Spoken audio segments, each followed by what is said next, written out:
BJP sexy ज्ञान वाले headmaster Nitish बाबू को क्यों लाई साथ? कोई कल्पना नहीं कर सकता है।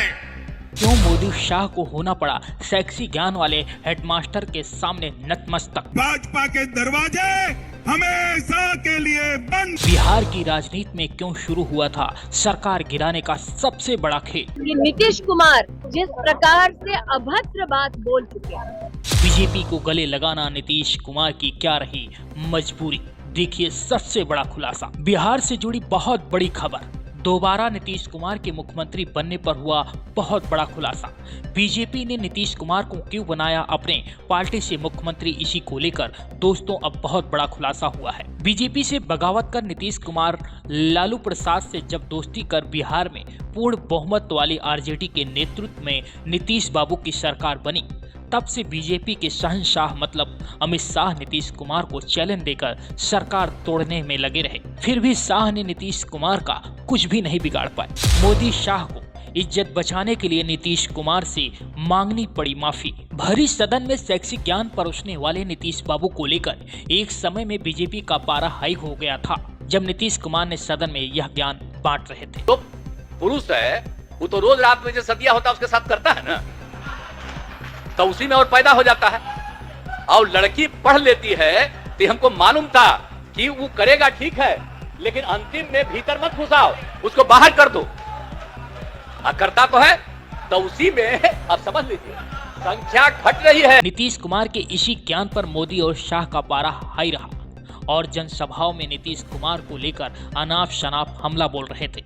लेकिन अब लोकसभा चुनाव में करारी हार के डर से इज्जत बचाने के लिए नीतीश कुमार से माफी मांगनी पड़ी, जिसके बाद बिहार सरकार तोड़कर बीजेपी से इन्हें दोबारा मुख्यमंत्री बनाया गया। दरअसल लोकसभा चुनाव को लेकर बीजेपी जीत की हैट्रिक के लिए सभी राज्यों में अपना एक सर्वे करा रही है कि किस राज्यों में क्या स्थितियां रहेगी, क्योंकि इंडिया गठबंधन के गठन होने से बीजेपी के लिए जीत की हैट्रिक में बहुत बड़ा रोड़ा बन रहा है। इसके मुख्य कर्ता धर्ता बिहार सीएम नीतीश कुमार ही रहे। बिहार में जब बीजेपी ने अपना सर्वे कराया तो पता चला कि बिहार की 40 सीटों में तो बीजेपी का खाता भी नहीं खुलेगा, क्योंकि बिहार में नीतीश और तेजस्वी की एक मजबूत पकड़ है। बस इसी माहौल को तोड़ने के लिए बीजेपी ने बिहार में सरकार तोड़ने वाली चाल चल दी, जिसका परिणाम यह रहा कि नीतीश कुमार तेजस्वी यादव का साथ छोड़ बीजेपी को गले लगाया। तो इसलिए मोदी शाह को मांगनी पड़ी नीतीश कुमार से माफी। सदन में शैक्षिक पाठशाला के हेडमास्टर रहे नीतीश बाबू बिहार में जब भरी सदन में शैक्षिक ज्ञान परोस रहे थे,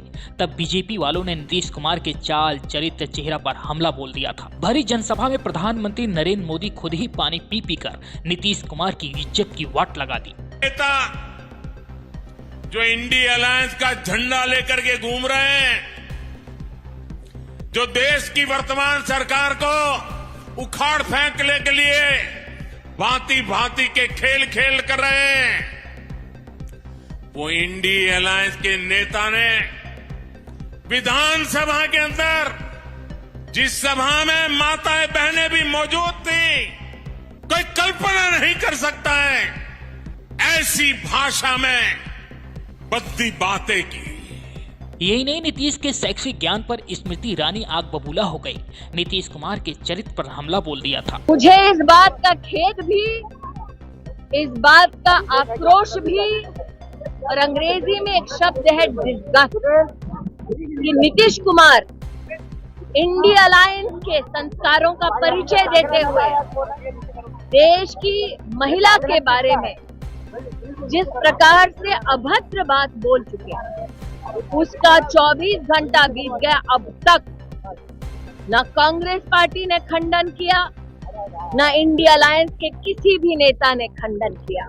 अमित शाह ने तो नीतीश बाबू की गंदी भाषा कार्यशैली ज्ञान परोसने को लेकर बिहार की जनता से वादा कर कहा कि भाजपा का दरवाजा ऐसे लोगों के लिए हमेशा हमेशा के लिए बंद रहेगा। एक बात स्पष्ट कर देता हूँ, किसी के मन में ये संशय हो कि चुनाव के परिणामों के बाद नीतीश बाबू को फिर से भाजपा एनडीए में लेगी, तो मैं बिहार की जनता को स्पष्ट कह देना चाहता हूं और लल्लन बाबू को भी स्पष्ट कहना चाहता हूं, आप लोगों के लिए भाजपा के दरवाजे हमेशा के लिए बंद हो चुके हैं। माताओं भाइयों में अब ऐसे में बड़ा अहम सवाल उठता है कि बीजेपी ऐसे नीतीश बाबू को किस दरवाजे से घर वापसी करवाई। क्या अब सेक्सी ज्ञान वाले हेडमास्टर नीतीश बाबू की प्रतिभा का क्या सम्मेलन स्मृति ईरानी करेंगे? अगर ऐसा नहीं तो ऐसे लोगों पर आप लोगों की क्या राय है, कमेंट करके बताएं। सब्सक्राइब करें साम टीवी, क्योंकि हम आ गए हैं अब आपके बीच, दिखाएंगे सत्ता के वादों और अपराधियों के एक एक कारनामे की हकीकत। और हाँ, अगर आपके पास भी हो कोई ऐसी खबर तो कमेंट करके हमें बताएं, क्योंकि बिना डर और दबाव के हम दिखाते हैं हर एक खबर डंके की चोट पर।